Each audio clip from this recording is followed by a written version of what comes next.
friends, and welcome to my study of metallurgy by Ardhendu Sinha, lecturer in metallurgy. This is my YouTube channel, and এই YouTube চ্যানেলের মাধ্যমে আমি মূলত metallurgy related ভিডিওগুলো post করে থাকি। যারা আজকে তোমরা ফার্স্ট আমার এই চ্যানেলে প্রথম আমার ভিডিওটা দেখছো, তাদেরকে বলবো প্লিজ তোমরা চ্যানেলটাকে সাবস্ক্রাইব করো, যাতে করে ভিডিওটা আরও তোমাদের বন্ধুদের মধ্যে শেয়ার করো ভিডিওটা, এবং অবশ্যই লাইক করো, যাতে করে আমার এই ভিডিওটা তোমাদের বন্ধুদের মধ্যে ছড়িয়ে পড়ে আর আমার ছোট্ট প্রয়াসটা সার্থক হয়। তো আমি প্রায় এর আগেও দুটো ভিডিও তোমাদের দিয়েছিলাম, যে সমস্ত স্টুডেন্ট বর্তমানে নিফট এন্ট্রান্সের জন্যে প্রিপারেশান নিচ্ছে তাদের জন্য বেসিক্যালি। তো তাদের জন্য প্রিভিয়াস ইয়ার কোশ্চেন 2019 নিয়ে আলোচনা করছিলাম। তো আজকে ইঞ্জিনিয়ারিং সেকশনের লাস্ট পার্ট নিয়ে আমি তোমাদেরকে আলোচনা করব তোমাদের সঙ্গে। তো চলো বেশি কথা না বলে স্টার্ট করা যাক আজকের ভিডিওটা। ওকে, চেষ্টা করো ভিডিওটাকে পুরো দেখার, কারণ তোমাদের এখানে আমি অনলি শুধুমাত্র কোশ্চেন নিয়ে ডিসকাস করছি না, কোশ্চেনের মধ্যে যে টপিকগুলো রয়েছে সেগুলোকে আরও ভাস্ট আলোচনা করব তোমাদের সঙ্গে, যাতে করে তোমরা উপকৃত হও। তো চলো স্টার্ট করা যাক। তো আজকের ফার্স্ট যে কোশ্চেনটা বলা হয়েছে, দেখো তোমরা দেখতে পাচ্ছ কোশ্চেনটা, if equal and opposite force applied to a body tend to elongate it, the stress so produce is called. মানে বলতে চেয়েছে, যদি একটা মেটেরিয়ালকে, সাপোজ একটা মেটেরিয়ালকে যাকে অপোজিট দিকে যদি একই লোড দিয়ে মেটেরিয়ালটাকে ইলংগেট করা হয়, তাহলে সেটাকে কি স্ট্রেস বলা হয়। দেখো অ্যান্সার এখানে যে এগুলো অপশানগুলো দেওয়া রয়েছে, দেখো 1 নম্বরে রয়েছে কম্প্রেসিভ স্ট্রেস, দ্বিতীয় নম্বরে রয়েছে tensile stress, working stress and naan of above রয়েছে। তো এখানে যে অ্যান্সারটি হবে, মূলত তোমরা নিশ্চয়ই বুঝতে পেরেছো, this is the tensile stress. Tensile ক্যারেক্টারিস্টিকের ফলে হচ্ছে আমাদের একটা মেটেরিয়ালকে টেনে বড় করা যায়, যার মধ্যে আমরা ইকুয়াল এবং অপোজিট ফোর্সকে অ্যাপ্লাই করি। সাপোজ ধরো this is the P load applied, P load যেটা হচ্ছে অপোজিট দিকে লোডটাকে অ্যাপ্লাই করেছি, তাই হচ্ছে এখানে অ্যান্সার যেটা হবে সেটা হচ্ছে বি। ওকে, এর পরের কোশ্চেনে চলে যাব। বলেছে পরের কোশ্চেন বলেছে, modulus of rigidity is define as the ratio of modulus of rigidity. দেখো আগের ক্লাসে আমি তোমাদের সঙ্গে বলেছিলাম মডিউলাস অফ ইলাস্টিসিটি, ইলাস্টিসিটি পোর্শানে আমি তখন বলেছিলাম longitudinal stress and longitudinal strain ratio. আর আর এটার ক্ষেত্রে যেহেতু এটা বলেছে modulus of stress, modulus of rigidity, এটার অ্যান্সার হবে answer D. D is the right answer, shear stress and shear strain. আর বেসিক্যালি ইলাস্টিসিটি আর রিজিডিটি এগুলো সবগুলো হচ্ছে আমার একটা এগুলো বলতে পারো স্লোপ। যেমন আমরা যে স্ট্রেন ডায়াগ্রাম পড়েছিলাম, সেই স্ট্রেন ডায়াগ্রামের স্লোপ। স্ট্রেস বাই স্ট্রেন আমরা জানি, স্ট্রেস বাই স্ট্রেনকে ডিফাইন করা হয় ইলাস্টিসিটি, মডিউলাস অফ ইলাস্টিসিটি হিসেবে আলোচনা করা হয়। সাপোজ ধরো এই অ্যাকর্ডিং টু এক্স এক্সিস আমরা ডিনোট করি হচ্ছে স্ট্রেনকে, অ্যাকর্ডিং টু ওয়াই এক্সিস আমরা ডিনোট করি স্ট্রেসকে। তাহলে এই এরিয়াটাকে আমরা বলতে পারি ডেল সিগমা, আর এই এরিয়াটাকে বলতে পারি ডেল এপসাইলন। তাহলে হচ্ছে যেটা হয় মডিউলাস অফ ইলাস্টিসিটির ক্ষেত্রে আমরা যেটা জানতে পেরেছিলাম যে del sigma by del E, this is the modulus of elasticity. But এখানের ক্ষেত্রে এটা কি বলেছে, মডিউলাস অফ রিজিডিটি, যেটা শেয়ার মডিউলাসও অনেক সময় বলতে পারো। তা এটার ক্ষেত্রে হবে শেয়ার স্ট্রেস অ্যান্ড শেয়ার স্ট্রেনের রেশিও। আচ্ছা, এরপরে চলে যাব তৃতীয় নাম্বার কোশ্চেনে। দেখো বলেছে, if the radius of wire stretch by load is double, so there its Young modulus will be, কি হবে যদি রেডিয়াস মানে একটা ওয়্যারের রেডিয়াসকে স্ট্রেচ করে লোডের মাধ্যমে সেটার যদি রেডিয়াসকে বড় করে ডবল করা হয় তাহলে ইয়ং মডিউলাসটা কি হবে বলেছে, if the radius of wire stretch by load is double so there its Young modulus will be, এক নাম্বার অপশানে বলেছে ডাবল, সেকেন্ড নাম্বার অপশান বিতে বলেছে হাফ, সিতে বলেছে বিকাম ফোর্থ টাইম, ডিতে বলেছে বিকাম ওয়ান ফোর্থ অ্যান্ড ইতে বলেছে রিমেন আনএফেক্টেড। দেখো একটা জিনিস মনে রাখবে, যে ইয়ং মডিউলাস বা মডিউলাস অফ ইলাস্টিসিটি যেটাই বলো, এটা হচ্ছে একটা স্লোপ, এটা একটা স্লোপকে বোঝানো হয়। তো এই স্লোপ কখনো কোনো অ্যাফেক্ট করে না, এই স্লোপ কখনো রেডিয়াসকে বড় করা বা ছোট করা তার উপর অ্যাফেক্ট করে না। তাই হচ্ছে এখানে যে অপশানটা রাইট হবে সেটা হচ্ছে রিমেন আনএফেক্টেড, মানে ইয়ং মডিউলাসের কোনো চেঞ্জ হবে না। তাহলে ই ইজ দ্য রাইট অ্যান্সার। এরপরে চলে যাব, তারপরে কোশ্চেন বলেছে 4 নম্বরে বলেছে ultimate tensile stress of mild still compare to ultimate compressive stress. বলেছে আলটিমেট টেনসাইল স্ট্রেস যেটাকে প্রকাশ করা হয়, আলটিমেট টেনসাইল স্ট্রেস সিগমা দিয়ে স্ট্রেসটাকে প্রকাশ করা হয়, আলটিমেট ইউ দিয়ে প্রকাশ করা হয়, তাহলে সিগমা সাফিক্স ইউ এটা দিয়ে আলটিমেট টেনসাইল স্ট্রেস প্রকাশ করা হয়। এবার কি বলেছে, of mild still compare to the ultimate compressive stress. Tensile, আমরা যখন একটা মেটেরিয়ালকে লোড দিচ্ছি, ধরো আমার এই মেটেরিয়ালটার এটা হচ্ছে এক্স, এখানে এক্স ওয়াই পজিটিভ, এখানে X negative Y positive, minus X plus Y, এটাতে হবে আমার কি মাইনাস এক্স মাইনাস ওয়াই, আর এর ক্ষেত্রে আমার কি হচ্ছে minus Y plus X minus, sorry, plus X minus Y. তো এই যদি আমি একটা মেটেরিয়ালকে এইভাবে হচ্ছে মেটেরিয়ালটাকে যেখানে আমরা এটা করছি আমরা টেনসাইল, এই পার্টটাকে বলা হয় টেনসাইল, আর এই অপোজিট পার্টে যদি আমরা মেটেরিয়ালটাকে অপোজিট সাইডে লোড করি তাহলে সেটা হয় কম্প্রেসিভ স্ট্রেস। তো কম্প্রেসিভ যদি আমরা মাইনাস এক্স মাইনাস ওয়াইয়ের দিকে আমরা হচ্ছে যদি স্ট্রেসটাকে অ্যাপ্লাই করি, তো কম্প্রেসিভ স্ট্রেসের ক্ষেত্রে যে আলটিমেট স্ট্রেসটা দেখা যায় সেটা হচ্ছে কিন্তু কম হবে। তো সেই ক্ষেত্রে আমাদের এখানে অ্যান্সার কী হবে, the ultimate tensile stress of mild stress compare to ultimate compressive stress. কি বললাম, এটা কম হবে, কম্প্রেসিভ স্ট্রেসের ক্ষেত্রে কম হবে, তাহলে এটা বেশি হবে, তাহলে অ্যান্সার হবে কি B, B is the right answer.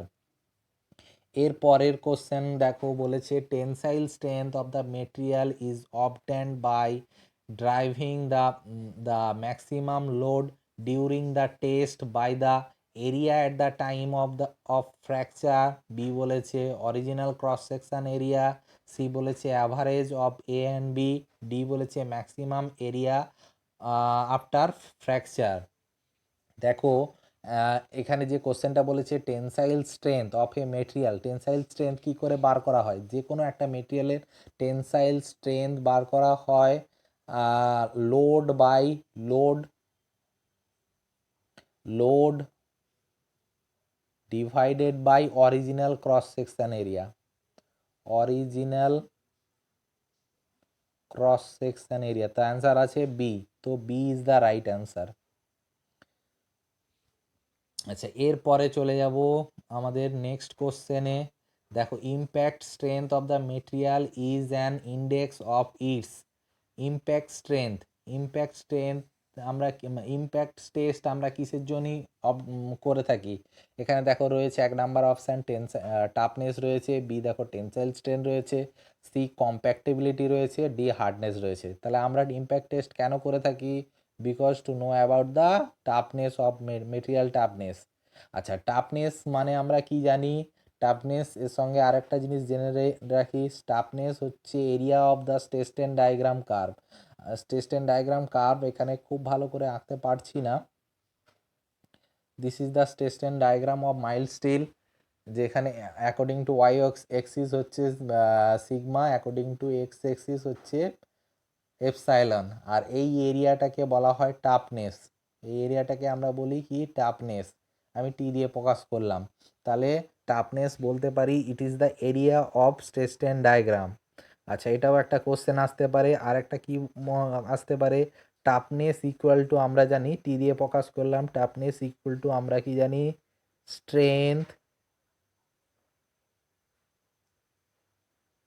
Strength plus ductility. মানে যদি সাপোজ ধরো একটা মেটেরিয়াল হাই ডাক্টিলিটি মেটেরিয়াল, কিন্তু মেটেরিয়ালটা স্ট্রেংথ কম, তাহলে কিন্তু আমরা বলতে পারবো না সেই মেটেরিয়ালটা হাই টাফার মেটেরিয়াল। আবার ধরো একটা মেটেরিয়ালের স্ট্রেংথ বেশি কিন্তু ডাক্টিলিটি কম, তাহলে আমি তখনও বলতে পারবো না মেটেরিয়ালটা হাই টাফার মেটেরিয়াল। আমি তখনই বলতে পারবো মেটেরিয়ালটা হাই টাফার মেটেরিয়াল যদি মেটেরিয়ালের মধ্যে স্ট্রেংথ এবং ডাক্টিলিটি উভয়ই হচ্ছে ম্যাক্সিমাম হয়ে থাকে। এরপরের কোশ্চেন চলে যাব, the thermodynamics is the study of thermodynamics. দেখো থার্মোডাইনামিক্সটাকে যদি আমি ভাঙা হয় তাহলে কি হচ্ছে, থার্মো অ্যান্ড ডাইনামিক্স। থার্মো কথার অর্থ হচ্ছে হিট, ডাইনামিক্স কথার অর্থ হচ্ছে মোশন। আর তাহলে হচ্ছে কি, হিট অ্যান্ড মোশনের হচ্ছে রিলেশনশিপ নিয়ে আলোচনা করা। তো এখানে দেখো কি অপশন রয়েছে, এনার্জি রয়েছে, সরি, এ রয়েছে এন্ট্রোপি, বি রয়েছে ইকুইলিব্রিয়াম, সি রয়েছে এনার্জি, অ্যান্ড ডি হচ্ছে নান অফ অ্যাবাভ। তো এখানে এনার্জি রয়েছে, তো C is the right answer. আচ্ছা, এরপরে 8 নাম্বার কোশ্চেনে রয়েছে, দেখো which of the following material do not have a well define yield point.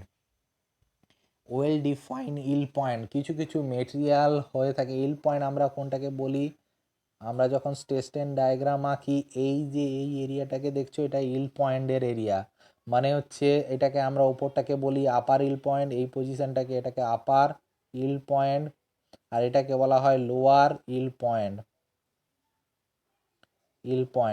তো এই আপার ইল পয়েন্ট, লোয়ার ইল পয়েন্ট, এগুলো হচ্ছে কিছু কিছু মেটেরিয়াল হয় যার মধ্যে আমরা অ্যাকচুয়াল প্রপার ইল পয়েন্ট দেখতে পাই না। সেগুলো হচ্ছে কি, এ রয়েছে heat treated mat steel, B রয়েছে কংক্রিট, সি রয়েছে দেখো কার্বন ফাইবার, আর ডি হচ্ছে অল দ্য অ্যাবাভ। এখানে অ্যান্সার হবে ডি হচ্ছে অল দ্য অ্যাবাভ। কারণ হচ্ছে হিট ট্রেডেড স্টিল, কংক্রিট আর কার্বন ফাইবার এই তিনটের ক্ষেত্রেই আমরা প্রপার ইল স্ট্রেংথ, ইল পয়েন্টকে ডিফাইন করতে পারি না। তো okay, next question, factor of safety is ratio of, factor of safety কিভাবে ডিফাইন করা হয়, ফ্যাক্টর অফ সেফটিটাকে কিভাবে ডিফাইন করা হয়। এখানে দেখো দুটো অ্যান্সার আছে যেটা প্রায় ইকুয়ালি সিমিলার। তো এখানে 1 নাম্বার যে অ্যান্সারটা হচ্ছে working stress and ultimate stress, এটাকে মানে তোমরা এটাকেও লিখলে সেখানেও তুমি পাবে অ্যান্সারটা ঠিক হবে। আবার D is the yield strength and working stress, this also correct answer. তো এখানে এ অথবা D, these are correct answer. তাহলে হচ্ছে কি working stress and ultimate strength. 2 number অপশানটা ছিল কি yield strength and endurance strength, এখানে তোমাদের সেরকম কিছু না। Ultimate strength and yield strength হবে না, yield strength and working stress. তো ওয়ার্কিং স্ট্রেসের সঙ্গে দুটো, হয় আলটিমেট স্ট্রেস হতে পারে বা ইল স্ট্রেস হতে পারে।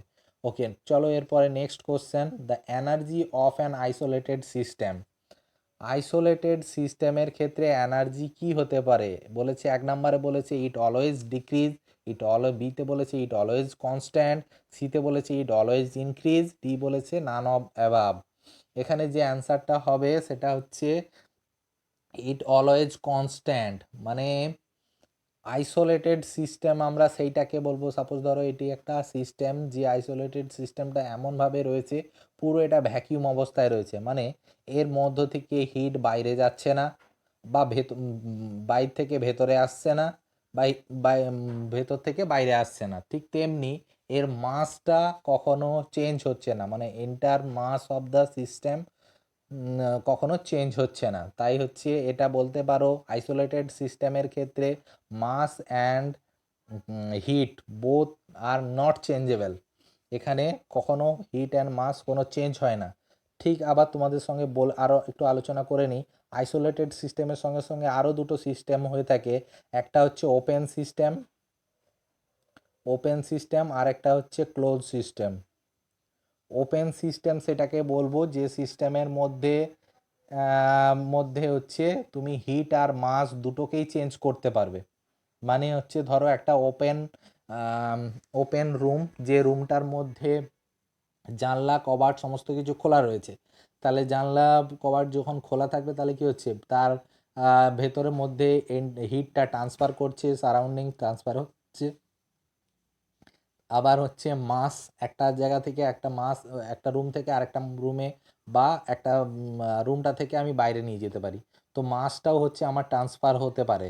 তো সেই ক্ষেত্রে আমরা ওপেন সিস্টেমের কনসেপ্টে আমরা heat and mass always changeable. কিন্তু ক্লোজ সিস্টেমের ক্ষেত্রে সাপোজ ধরো একটা ঘর রয়েছে, সেই ঘরটা মানে জানলা কবাট সমস্ত কিছু লাগানো রয়েছে, কিন্তু সে যখন হচ্ছে জানলা কবাট লাগানো থাকা সত্ত্বেও সেটার কি হয়, হিটটার চেঞ্জ হয়। মানে ডিউ টু হচ্ছে সান হিটের ফলে পুরো রুমটা হচ্ছে গরম হয়ে যাচ্ছে, আবার ঠিক সন্ধ্যেতে হচ্ছে আবার সেটা কি হচ্ছে গরম থেকে ঠান্ডা হয়ে যাচ্ছে। তো ভেতরে সমস্ত কিছু হচ্ছে, কিন্তু তার মাসের কোনো পরিবর্তন হচ্ছে না।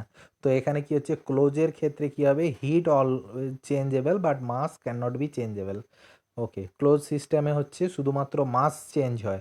ওপেন সিস্টেমে ওপেন সিস্টেমে mass and heat both changeable. আর আইসোলেটেড সিস্টেমে কোনোটাই চেঞ্জ হবে না। ওকে, এরপর 11 নম্বর কোশ্চেনে কি বলেছে, the thermodynamic work done by the system on the surrounding is consider as. যদি কোনো ওয়ার্ক ডান হয় সিস্টেমের মধ্যে, সেই সিস্টেমের মধ্যে ওয়ার্ক ডানটা যদি বা সারাউন্ডিংয়ের মধ্যে যদি কোনো কাজ হয়, সেই কাজটা যদি কোনো একটা সিস্টেমের মাধ্যমে হয়, তাহলে সেটাকে সেই ওয়ার্ক ডানটাকে নেগেটিভ বলা, sorry extremely sorry, this is all be positive বলা হয়। তাহলে কি বলেছে, the thermodynamic work done by the system on the surrounding is consider as positive. সেই ওয়ার্ক ডানটাকে পজিটিভ বলা হয়। তাহলে কি হচ্ছে, ওয়ার্ক ডান পজিটিভ হবে যখন সিস্টেম বাই দ্য সিস্টেম হবে, আর যখন অন দ্য সিস্টেম হবে তখন সেটা হবে নেগেটিভ। আচ্ছা, এরপরে হচ্ছে কি বলেছে, এর পরের কোশ্চেনে দেখো রয়েছে, practically heat and work done completely interchangeable from the energy. দেখো আমাদের প্রথম যারা মেকানিক্যাল নিয়ে পড়াশোনা করছো তারা নিশ্চয়ই জানো, প্রথম যখন আমাদের থার্মোডাইনামিক লটা এসেছিল সেটা হচ্ছে কি, integral form of del Q equal to integral form of del W বলেছিল যে টোটাল হিটটা ট্রান্সফার হয় টোটাল ওয়ার্ক ডানে ট্রান্সফার হয়ে যায়। এটি হচ্ছে প্রথম আমাদের স্টেটমেন্ট এসেছিল ফার্স্ট ল অফ থার্মোডাইনামিক্সে। কিন্তু প্র্যাকটিক্যালি কি হয়, আমাদের যে কোনো হিটের ওপর যখন কাজ করা হয় টোটাল ওয়ার্ক ডানে কনভার্ট হয় না। তাই আমাদের ফার্স্ট ল এসেছে যে del Q minus del W equal to d E. এখানে কি ডেল কিউটা heat, require of heat, del W হচ্ছে ওয়ার্ক ডান করার পর যে হিটটা বেঁচে যায় কোনো একটা সিস্টেমের মধ্যে যেটা স্টোর অবস্থায় থাকে সেটাকে বলা হয় কি, ফ্রি এনার্জি, সরি সেটাকে বলা হয় এনার্জি। আচ্ছা, এরপর হচ্ছে এরপর আমরা হচ্ছে আসবো question number 13, what is the function of কোন পুলি ড্রাইভ ইন দ্য লেদ মেকানিজমে কোন পুলির ফাংশনটা কি, কোন পুলির ফাংশনটা হচ্ছে জেনে রাখো, চেঞ্জ দ্য স্পিন্ডেলটাকে চেঞ্জ করার জন্যে হচ্ছে আমরা লেদ মেশিনের কোন পুলি ফাংশন হচ্ছে কাজ করে। আচ্ছা, আচ্ছা এরপর হচ্ছে, আচ্ছা এটা তো আমাদের ইন্টারনাল এনার্জি তোমরা জানতে পারলে। আমাদের হচ্ছে যে ফার্স্ট ল যেটা জানতে পারলে del Q minus del W, অনেক সময় ফার্স্ট ল লিখতে বলা হয়। ইন্টারনাল এনার্জি, এই পুরো এই জিনিসটা দেওয়া থাকে, সেটা তোমরা করতে পারবে। আচ্ছা, এরপরে হচ্ছে রয়েছে দেখো the function of taper turning process is. Taper turning প্রসেসের ফলে কি হয়ে থাকে? ট্যাপার টার্নিং প্রসেসের ফলে দেখো 1 নাম্বার বলেছে reduce the diameter of workpiece along it's length. মানে ধরো একটা মেটেরিয়াল আছে, তার লেন্থ বরাবর ডায়ামিটারটাকে চেঞ্জ করে দেওয়া হচ্ছে। সেকেন্ড কি বলছে? Reduce the diameter by removing material along an axis offset from the axis of work piece. মানে এই অ্যাক্সিস বরাবর সেম কথা।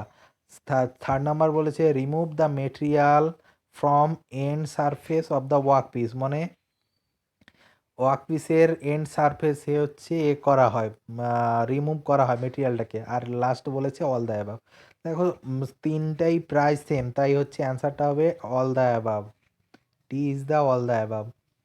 আচ্ছা, তারপরে কি বলেছে কোশ্চেন নাম্বার 15-এ বলেছে দেখো how many factors are there, sorry, how many float are there in the twist drill. Twist ড্রিলের মধ্যে কটা ফ্লুইড থাকে? দেখো টুইস্ট ড্রিলটা প্যাঁচালোর মতন থাকে, এইভাবে প্যাঁচালো অবস্থায় থাকে, এইভাবে প্যাঁচালো অবস্থায় থাকে।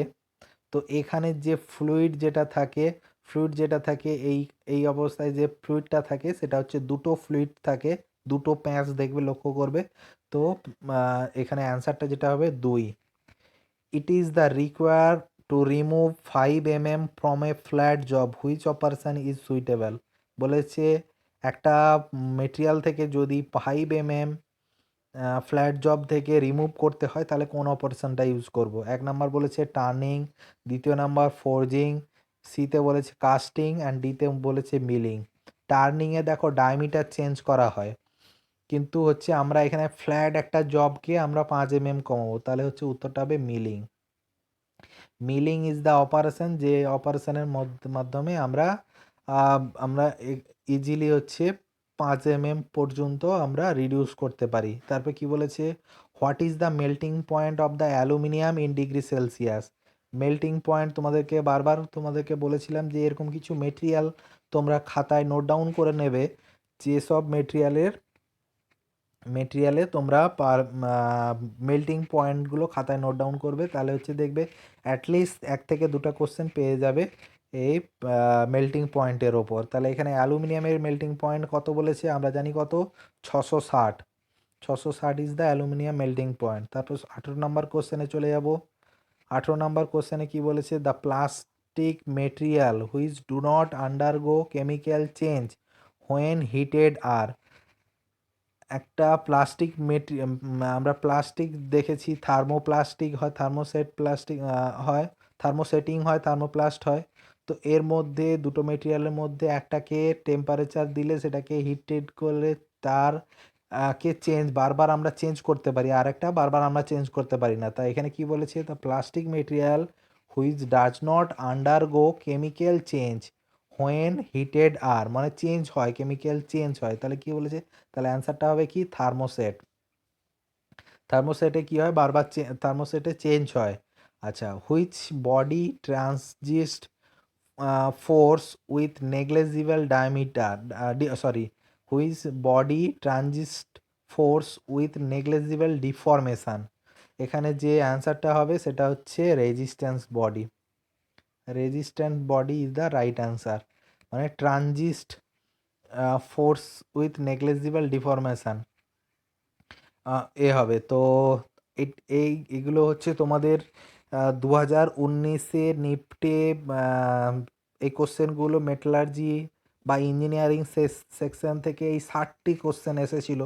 তোমরা খেয়াল করে দেখো 2019-এ প্রায় 60টা কোশ্চেন মেটালার্জি থেকে এসেছিল। তো চেষ্টা করো কোশ্চেনগুলোকে ভালো করে ফলো করা, বারবার করে কোশ্চেনগুলোকে করার। তো বিশেষ করে মেটালার্জি সমস্ত স্টুডেন্ট যারা হচ্ছে নিফটের জন্য প্রিপারেশান নিচ্ছ তারা, এবং মেকানিক্যাল স্টুডেন্ট যারা নিফটের প্রিপারেশান নিচ্ছ তারা অবশ্যই আমার ভিডিওটা যদি তোমাদের ভালো লেগে থাকে অবশ্যই আমার ভিডিওটাকে একটা লাইক দিও এবং কমেন্ট করো। যদি তোমাদের মধ্যে কোনো অসুবিধা হয় তো কমেন্ট অবশ্যই করো। আর আরেকটা জিনিস তোমাদেরকে বলার সেটা হচ্ছে আমাকে কয়েকজন করেছে, কমেন্ট করেছিল যে হিন্দিতে যদি ক্লাসটা করানো যায় তাহলে খুব ভালো হবে। তো আমি চেষ্টা করছি তোমাদেরকে নেক্সট যে 2018 কোশ্চেন আমি হিন্দিতে তোমাদেরকে ক্লাস নেওয়ার। তো তাতে তোমরা যদি আরও উপকৃত হও আমি খুশি হব। তো thank you for watching this video and তোমরা যে আরও পড়াশোনা করো এই আশা রেখে তোমাদের নিফট যাতে এন্ট্রান্স যাতে ক্লিয়ার হয় এই প্রার্থনা করে আমি আজকের ভিডিও শেষ করছি। থ্যাংক ইউ ফর ওয়াচিং আবার বলছি। ওকে, টাটা, বাই বাই।